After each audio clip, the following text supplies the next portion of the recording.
এই মুহূর্তের সবচাইতে গুরুত্বপূর্ণ খবর, গোমতী জেলা শাসক তড়িৎকান্তি চাকমাকে অন্যত্র বদলি করা হলো।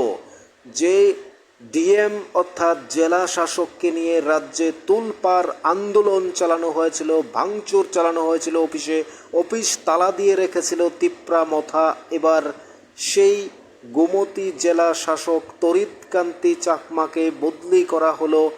মাননীয় মুখ্যমন্ত্রী প্রফেসর ডক্টর মানিক সাহা তিনি বলেছিলেন কারোর যেন সম্মান নষ্ট না হয় সেই চিন্তাই তিনি করবেন।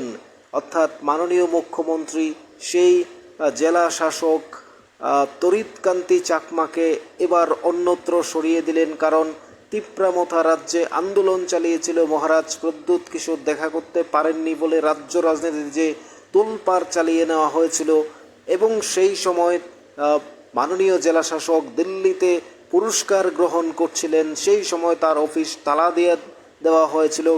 কিন্তু এবার সবশেষে মাননীয় মুখ্যমন্ত্রী যেন কারোর সম্মান নষ্ট না হয় সেই চিন্তা করেই তিপ্রামথা তাদের আন্দোলন চালিয়েছে, তাদের কথাও রেখেছে, এবং ডিএম ওনার সম্মানও যেন নষ্ট না হয় সেই চিন্তা করে তিনি সরিয়ে দিয়েছেন। অর্থাৎ রাজ্য প্রশাসনের পক্ষ থেকে এই মুহূর্তে সবচেয়ে বড় খবর, গোমতী জেলার শাসক তড়িৎকান্তি চাকমাকে বদলি করা হলো অন্যত্র।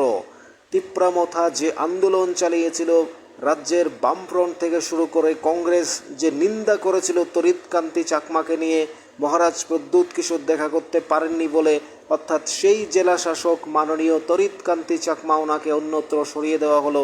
মাননীয় মুখ্যমন্ত্রী তখন দিল্লি ছিলেন, রাজ্যে যখন এই ঔদ্ধত্যপূর্ণ পরিস্থিতি ছিল, একটা সুন্দর পরিস্থিতিকে একটা উত্তপ্ত পরিস্থিতি গড়ে তোলা হয়েছিল, সেই পরিস্থিতিতে মাননীয় মুখ্যমন্ত্রী ছিলেন দিল্লিতে। তিনি এসেই সরাসরি বলেছেন যে আমরা কারুর যেন সম্মান নষ্ট না হয় সেই চিন্তা আমরা করব, তাই এবার মাননীয় জেলা শাসককে সরিয়ে দিলেন। আপনাদের কি মনে হয় জানাবেন কমেন্টস বক্সে।